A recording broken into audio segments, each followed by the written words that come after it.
시청자 여러분 안녕하십니까. 수성날의 방송국 보이는 라디오 김도균의 인문톡톡 DJ를 맡은 김도균입니다. 반갑습니다. 삶에서 행복할 수 있는 방법은 한 가지밖에 없다. 우리의 힘이나 의지로 어찌할 수 없는 것들에 대해 걱정을 멈추는 것이다. 로마의 철학자 에픽테토스의 명언인데요. 오늘의 인문톡톡은 로마 철학자에게 배우는 삶의 지혜, 내 마음대로 되지 않는 세상에 살아남고 싶을 때 에픽테토스의 엔케이디론입니다.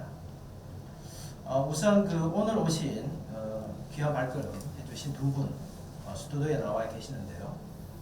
경북대학교 경영대학원 인문고전 독서토론회 리케온의 회장을 맡고 계신 김동석 회장님, 그리고 리케온 재학생 대표 김효엽 회원님 두 분의 게스트를 소개하겠습니다.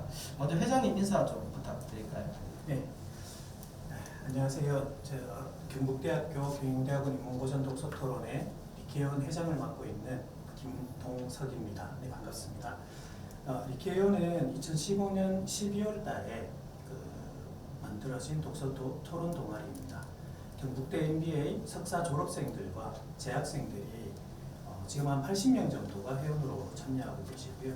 매월 마지막 주 토요일 오전 7시에 수성못 인근의 한 카페에서 모여서 인문고전 독서 토론을 진행하고 있습니다.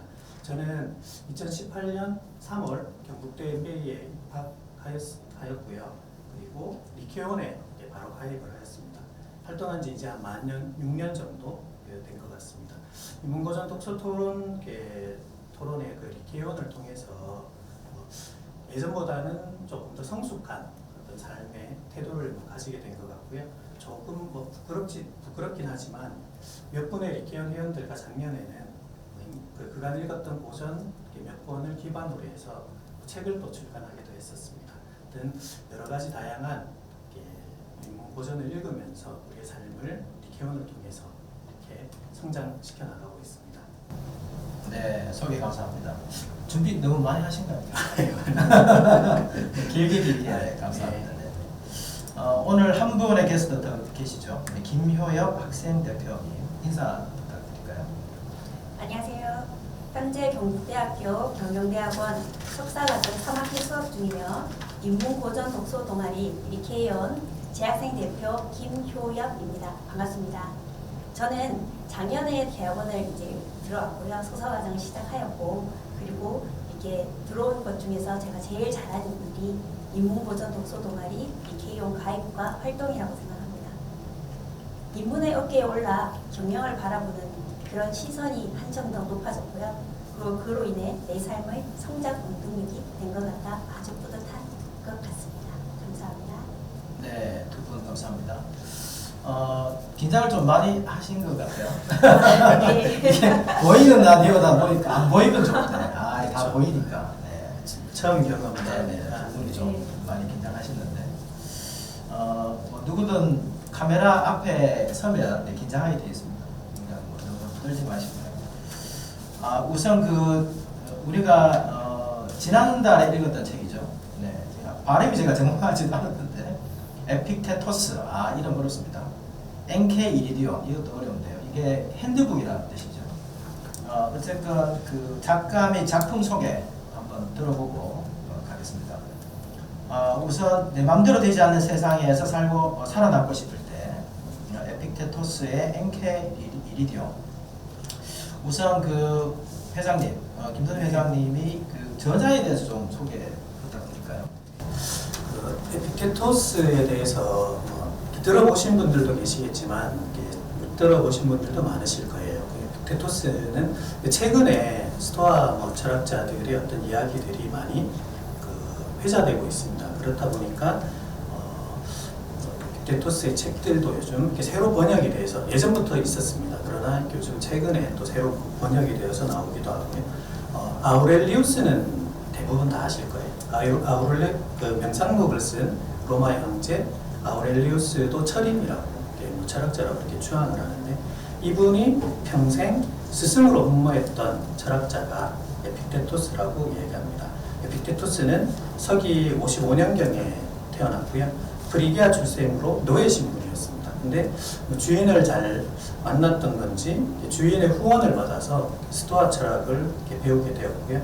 후에 한 90년경 이때에는 노예에서 해방이 되어서 보통 이 티아누스 황제가 이게 철학자 추방을 하게 됩니다. 그리스에서 이렇게 로마에서 이렇게 추방을 할 때 그리스 서해안 니코폴리스로 옮겨서 그곳에서 학교를 창설하였고요. 평생 독신으로 무소유의 삶을 살았다라고 얘기하시는 분도 있고, 어떤 책에서는 노년에 누군가를 돕기 위해서 결혼을 했다 이렇게 좀 얘기하시는 분도 있는데, 어쨌든 아주 소박하고 검소한 삶을 이렇게 살아왔습니다. 저서는 없고요. 이렇게 본인이 직접 쓴 저서는 없습니다. 이분도 제자 아리아노스라는 분이 어록과 오늘 얘기되고 있는 NK, 저도 발음이 참 어렵습니다. NK1디온, 그죠? 편람, 대화록 이렇게 얘기를 하는데, 이 책을 제자가 편찬했습니다. 대부분 성인이나 굉장히 유명한 철학자들을 보면 대부분 본인이 썼다기보다는 공자도 마찬가지, 그리고 예수님도 성경을 제자들이 다 편찬을 하고, 에픽테토스도 마찬가지로 제자가 이렇게 책을 만들었고요. 그리고 에픽테토스는 그리스어로 취득한이란 뜻으로 자유를 취득했다는 의미로, 노예에서 해방돼서 자유를 이렇게 취득했다는 의미이기도 하고요. 이 대화록 책에서 보면 한 130번 정도의 자유라는 단어가 나오게 되어 있습니다. 그래서 노예에서 해방이 되어서 자유로운 어떤 삶을 추구했던 그런 삶을 살았다라는 좀 생각이 듭니다. 네, 소개 감사합니다. 130번 정도 나오니까 자유에 대한. 예, 아, 그게 네네. 신약 성경에도 그 정도까지 어떤 자유라는 단어가 나오진 않아요. 네. 어떻게 보면 짧은 이 글 속에 엄청나게 많은 어떤 단어가 나온다고 봐야 되겠죠. 작년에 회장님이 쓰신 그 책에도 자유 주제이지 않습니까? 네, 맞습니다. 자유에 대한 얘기를 좀 오늘 좀 들어보면 좋을 것 같습니다. 네.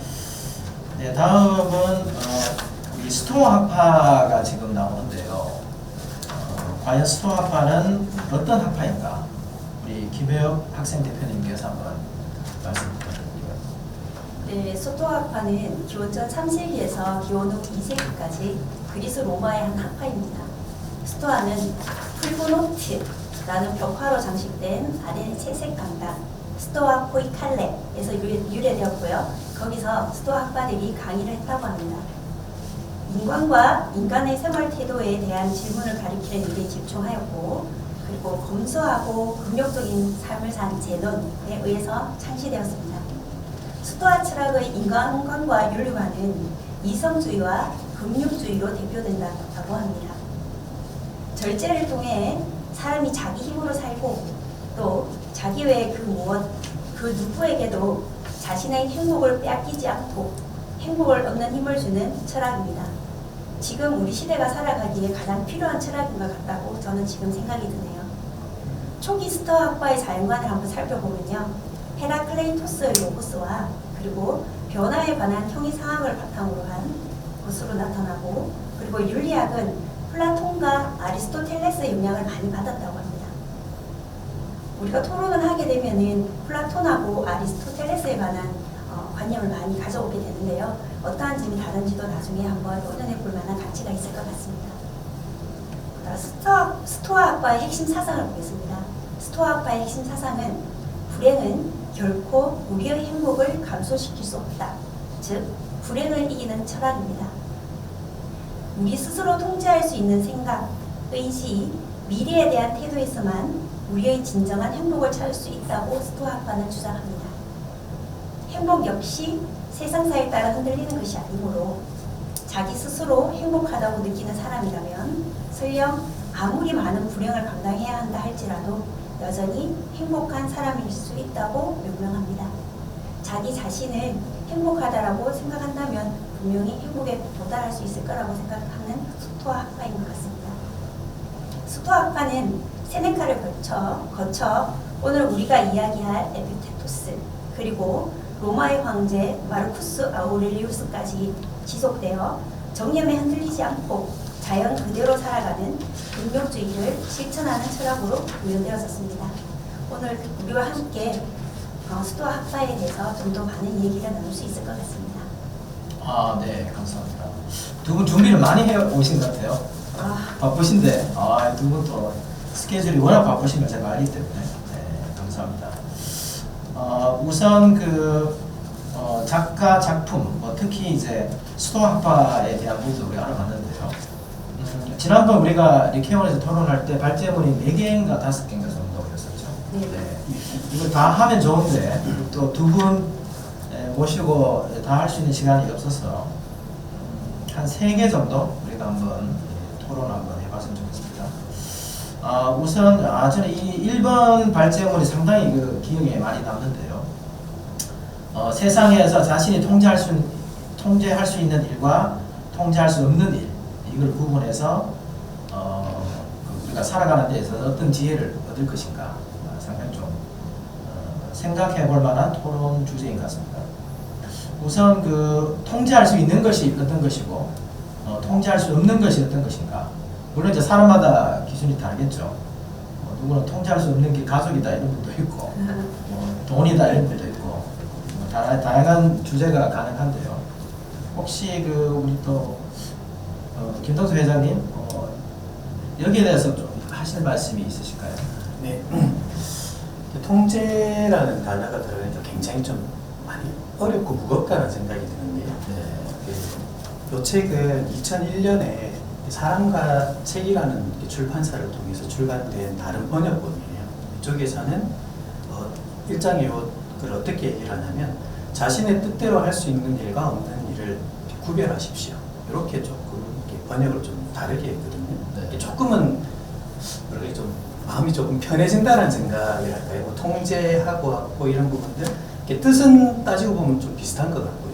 비슷한 부분이 있지만 이 표현이 조금 더 부드러운 것 같은데 에픽테토스가 했던 이야기들을 쭉 맥락을 이어보면 죽음에 대한 이야기들을 좀 이렇게 하긴 하거든요. 이렇게 누구나 가족들의 죽음 이런 부분들에 대해서 이야기를 하는데 이렇게 죽음은 피할 수 없다. 그러나 그 죽음에 대한 두려움, 그러니까 누군가가 죽었을 때 어떻게 내가 그것을 바라보고 이것은 자연으로 돌아갔다 이런 얘기들을 하거든요. 근데 예전에 이게 장자 철학에 제가 책에도 조금 말씀하신 책에도 조금 쓰긴 썼지만 장자도 아내의 죽음 앞에서 춤을 춘 게 아니죠.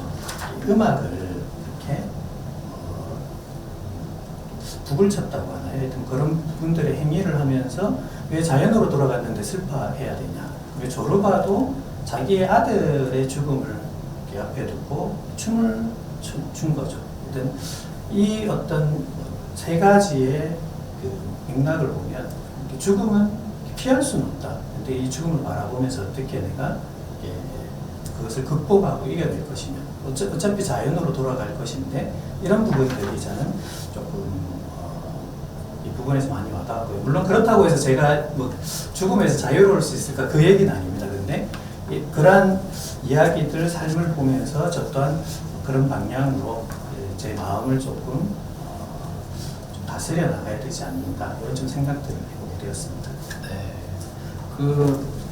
우리가 죽음이라는 것에 대한 주제로 토론을 많이 하죠. 그렇죠.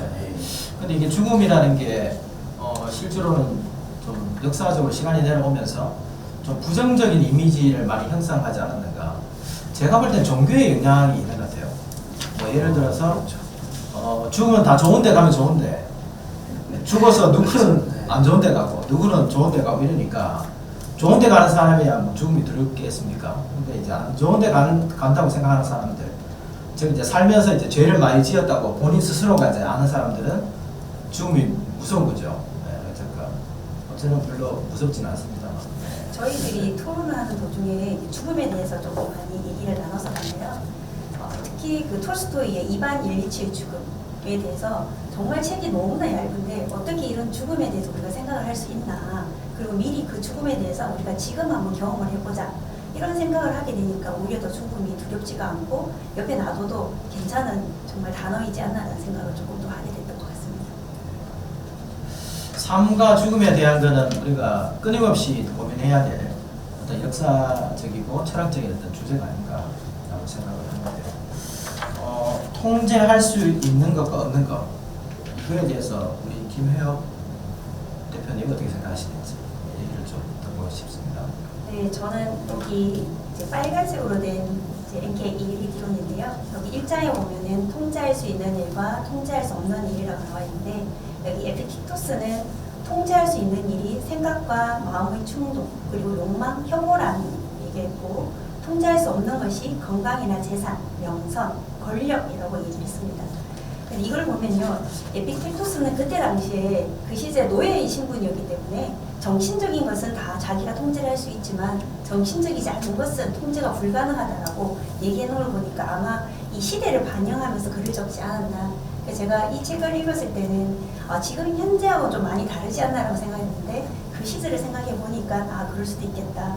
그래서 저는 이제 이 통제의 바운더리가 과연 어느 정도인가라는 것을 제가 한번 나름대로 규정을 지어봤는데요. 특별히 제가 또 전공이 원래 학부 때 전공이 수학 교육이라서 수학이 갑자기 생각이 났는데 우리 중학교 1학년 들어가면 집합을 배워요. 그 집합을 배우면 전체 집합이 있고 그다음 A라는 집합, 그다음 B라는 집합에다 부분 집합 이렇게 있고 그다음 여집합 이런 게 있잖아요. 기억나시나요? 네. 네, 조금 납니다. 중학교 1학년 때, 중학교 1학년, 지금은 이제 교과반이 어떻게 되는지 모르지만, 이제 보통 많이 배우는 단원이니까. 근데 보면 우리가 왜 굳이 전체 집합이라는 네모의 칸을 만들어서 규제를 할까? 이 에피테토스의 통제라는 단어를 생각했을 때, 저는 그 생각이 많이 들었고요. 그리고 우리가 집합을 그릴 때 항상 실선으로 이렇게 집합을 그립니다. 왜 이게 실선으로 꼭 그려서 이게 통제와 비통제라고 우리가 규정을 지어야 될까? 그걸 만약에 점선으로 그린다면 통제와 비통제를 드나들 수 있고 내가 어떤 데는 통제를 할 수 있고 어떤 데는 통제를 할 수도 없지도 않을까. 그리고 그 교집합 부분에는 내가 어느 기준을 딱 정하지 않고 들락날락 할 수 있는 그리고 모든 걸 다 수용할 수 있는 게 되지 않을까. 그래서 저는 삶을 살 때 우리 항상 실선을 그어놓고 왔다 갔다 하지 말고 점선을 그어서 이쪽으로도 갈 수도 있고 아니면 이쪽으로도 갈 수 있고 이렇게 하는 게 오히려 더 왜냐하면 점선이라는 기준이 있잖아요.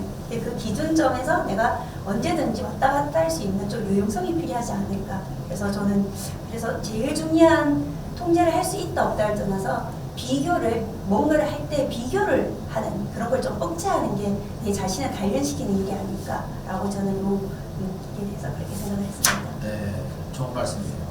비교는 다 싫죠. 네, 특히 어린애들이 비교 정말 싫어합니다. 네, 그래서 다른 그 자식들과 비교한다든지 뭐 그런 걸 혐오 뭐 이런 얘기를 하는데 통제할 수 있는 거 없는 거 물론 이제 방금 말씀하셨다시피 사람마다 다를 수도 있고 우리가 이걸 어떻게 좀 잘 조화롭게 지혜롭게 이렇게 통제할 수 있는 것과 없는 것을 구분해서 인생을 좀 잘 살 수 있을까 뭐 이런 생각들을 많이 해보게 됩니다. 혹시 뭐 또 추가로 하실 말씀 있으실까요? 조금만 최근에 그 경험이랄까요? 친구하고 대화를 하다가 저희들이 아까도 앞에서 말씀하신 거하고 조금 이어진 것 같은데 저의 생각은 통제를 할 수가 있잖아요. 제 생각은 어떻게 조절할 수가 있는데 타인의 생각을 내가 바꿀 수 있을까? 타인의 행동과 생각을 바꿀 수 있을까? 근데 저희들은 술자리에서나 어떤 대화의 자리에서 나의 생각을 타인에게, 친구에게 강요를 어느 순간 하게 되더라고요. 그러니까 내 생각이 맞는데 나는 조언을 해준다라고는 하지만 친구한테는 그게 조언이 아니라 또 다른 어떤 강요로 또 느껴질 수도 있을 것 같고 그래서 이런 부분들을 좀 적절하게 왜냐하면 여기 뭐 에피테토스도 얘기를 하지만 내 생각은 바꿀 수 있지만 타인의 생각은 바꿀 수 없다라는 거죠. 그렇다면 이 친구가 어려움이 있을 때 내가 뭐 무리한 조언을 한다기보다는 이야기를 많이 들어주는 것만으로도 이 사람이 스스로 어떤 문제를 해결해 나갈 수 있는 좋은 뭐 그런 해결책이 아닐까 그런 좀 생각이 들어서 조금 이렇게 보충 말씀을 드렸습니다. 네네, 좋은 말씀입니다. 우리 보통 보면 특히 친구들 많이 친하면 통제하려고 하죠. 내 말을 들어줬으면 좋겠고 그렇죠. 그런 것들 좋은 비유입니다. 저희 옆집에 사는 모 어머님이 계시는데요. 항상 말씀하세요. 통제 못하는 건 자식밖에 없다. 아이고 이렇게 말씀하시고 하는데 항상 이렇게 토론의 장에 가면 통제라는 얘기가 나오면 자식과 연결을 되게 많이 짓는 것 같습니다.